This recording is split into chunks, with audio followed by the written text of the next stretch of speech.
Mark chapter 5, verses 1 through 20. I'm just going to read verses 1 through 13 to start, and then I will take over at 14 through 20 afterwards. So Mark chapter 5 says this, "They came to the other side of the sea, to the country of the Gerasenes, and when Jesus had stepped out of the boat, immediately there met him out of the tombs a man with an unclean spirit. He lived among the tombs, and no one could bind him anymore, not even with a chain. For he had often been bound with shackles and chains, but he wrenched the chains apart, and he broke the shackles in pieces. No one had the strength to subdue him. Night and day among the tombs and on the mountains, he was always crying out and cutting himself with stones. And when he saw Jesus from afar, he ran and fell down before him. And crying out with a loud voice, he said, 'What have you to do with me, Jesus, Son of the Most High God? I adjure you by God, do not torment me.' For he was saying to him, 'Come out of the man, you unclean spirit.' And Jesus asked him, 'What is your name?' He replied, 'My name is Legion, for we are many.' And he begged him earnestly not to send him out of the country. Now a great herd of pigs was feeding there on the hillside, and they begged him, saying, 'Send us to the pigs, let us enter them.' So he gave them permission, and the unclean spirits came out and entered the pigs, and the herd, numbering about 2,000, rushed down the steep bank into the sea and drowned in the sea." There's the first part of the passage there, and I will be honest with you, I did not pick this because tomorrow's Halloween, I promise. But it does have a really kind of good setting for a horror movie. I'm not really a fan of horror movie stuff, because I don't like to be scared. I just don't like to be scared, and I'll be honest with you. But it seems like there's a really great setting here. First of all, Jesus and his disciples are in a foreign land.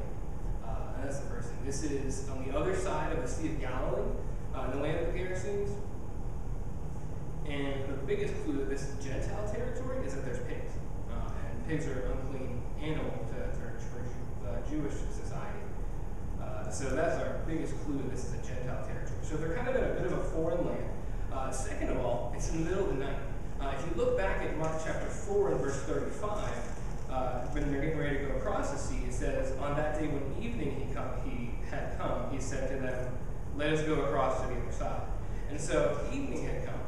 And then they get on the boat, and they start to go across the Sea of Galilee. And the Sea of Galilee is not huge, but it's at least probably about 6 miles from one side to the other, at least, depending on where you're coming from to the other side.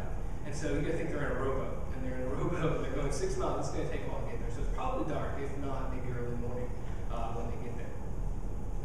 So it's nighttime, and that's the third thing for the setting. There's a crazy person, quite a crazy person there. We get a very, very vivid description of the man who is possessed by a demon in Mark's gospel here. This man has become completely uncontrollable. They could not subdue him. They tried to subdue him, and they could not do it. They tried with chains and shackles, and they bound both his hands and his feet, and he would break them every time. And also, where this guy's living, he's living by the tombs. It's kind of like a graveyard. It makes you think of the Night of the Living Dead or something. He's living in the tombs. He's a crazy person. It's the middle of the night, and they're in this foreign land. And then he had been cutting himself with stones. Not with like razor blade, nice clean cuts, but he's cutting himself with stones. You got to imagine this guy. This guy has scars on him, incredible scars.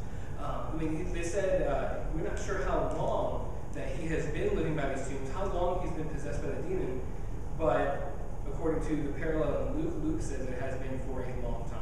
That's the biggest clue that we have, that it's just been a long time. So he's cutting himself with stones, and so he's got to have tons of scars all over him. But eventually, and this is the good news at the end, but eventually these scars are going to be a reminder of what Christ did for him. The scars will eventually be that reminder.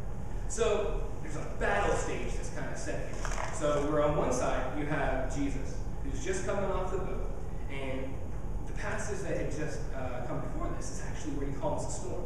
So he's on the Sea of Galilee, it's in the middle of the night, there's this big storm that comes up, and he says to the winds and the waves, "Be still," and they're still, and his disciples are like, "Who is this guy? Who is this guy?" And so he's stepping off the boat, and as soon as, on the other side of the battle, you have this demon-possessed man, who as soon as he sees Jesus, starts running towards him. He says he saw him off from afar, and he started running towards him. And then he falls on his knees. Not in worship, so I think the King James Version kind of says worship, but the type of falling on the knees here is an act of submission, not an act of worship. And it's interesting because we don't know here who really speaks first, but the demon starts begging for mercy. The demon starts begging for mercy. It goes to show you the incredible power and authority that Jesus has. Incredible power and authority that Jesus had. Not only has Jesus just come off of this stormy sea where he told the winds and the waves to be calm, and they were, and he showed them that he is Lord over the physical realm. But now he's about to show this whole town that he has authority, and he is the Lord over the spiritual realm as well. So Jesus was commanding the demons to come out, and these demons start pleading and pleading for mercy. And for whatever reason, Jesus decides that he's going to start having a conversation with this demon. And so Jesus says, "What's your name?" And in what seems like a very futile attempt to maybe intimidate Jesus, the demons say, "My name is Legion, because we are many." Now, a legion in the Roman army is 6,000 men. 6,000 men. So you got to think how many demons. That's not necessarily saying there's 6,000 demons in this man. It's a generalization to say that there's a lot of demons. There's a lot of demonic activity going on inside this guy. And the demons beg Jesus, "Do not send us out of the country." And going back again to the Luke parallel, we see in Luke that the demons ask not to be sent into the abyss. And I think there's the same meaning here. The same kind of meaning, not to be sent out of the country, is the same kind of thing, do not send me into the abyss. The demons knew who Jesus was.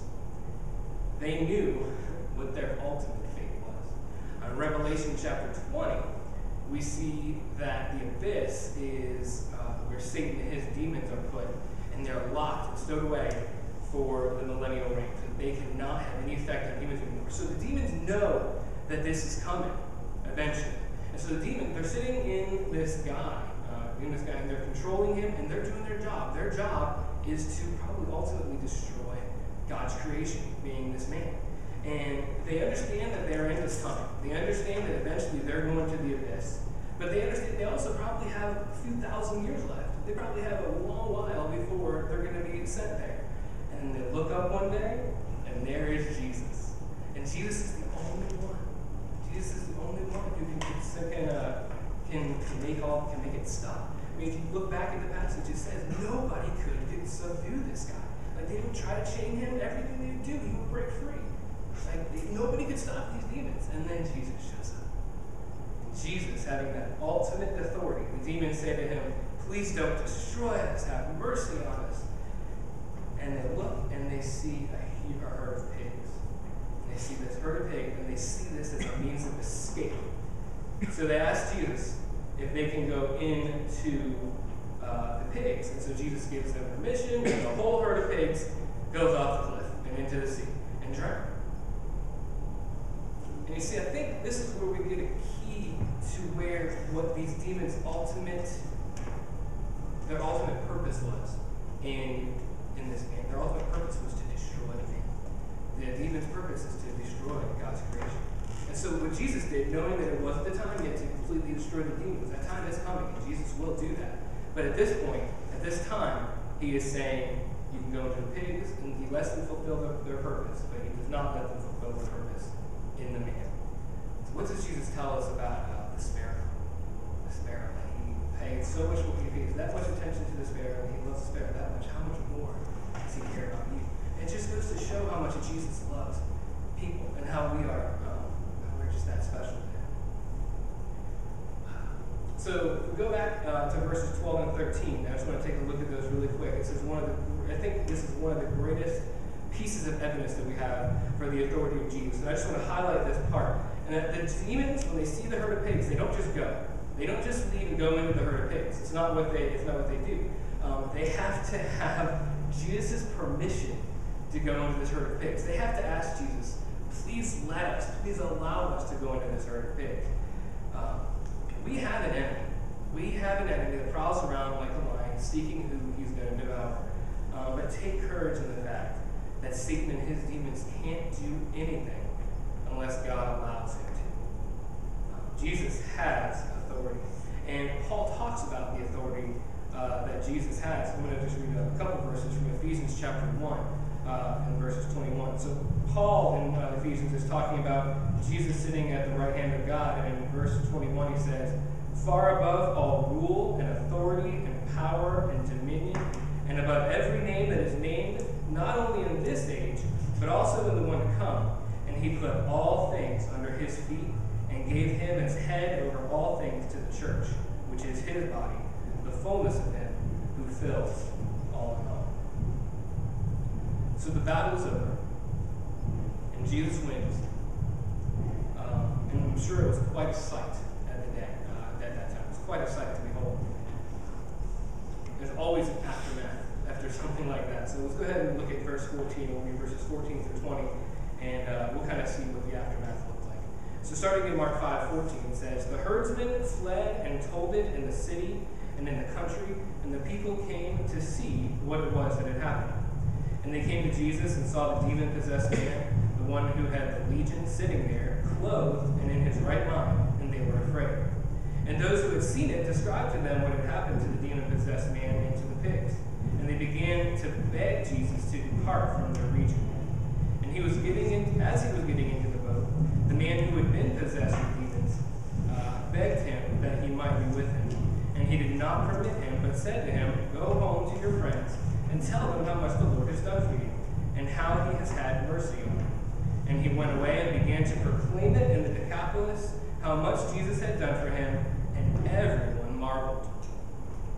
So the word gets out, the people gather around, and they saw what had happened. They saw that this crazy man, first of all, was not who he was before. This crazy man had completely changed. He's clothed, he's not running around naked anymore. He's in his right mind, and he's sitting. He's calm. He's sitting down. So this is definitely a supernatural change here that's going on. Secondly, the pigs. There's a huge herd of pigs, probably about 2,000 pigs that are gone, and they have been drowned in the sea. And so it's not surprising that the exorcism of some demons from a man into pigs, and the pigs drowning, it's a little bit freaky. It's a little bit scary. And the people in the area probably just didn't know what else to do. And they asked Jesus to leave. And Jesus did. I'm not sure why Jesus decided to leave, but maybe it was because he didn't want to cause any more of a ruckus in the area. Another possibility is just that his work there was done at this point. And so the man who had been possessed with demons, which, by the way, that's the only name that we know in the Bible, the man who had been possessed with demons. He makes it into the Bible, but we don't know his name. That's his legacy, the man who was possessed with demons. But Jesus says no. He's like, you can't come with me. But he goes and he tells them to tell everyone about it. Which is interesting because in the very next passage, when he heals Jairus' daughter, he says that nobody can tell. And also in the passage we looked at earlier today, he says, you can't tell. But he does. The man goes and he tells people, and they marvel. And whether or not these people were converted, we really don't know if they were converted or not, but they did listen, and they marveled. And as far as we can tell, this is the beginning of Jesus' ministry to the Gentiles.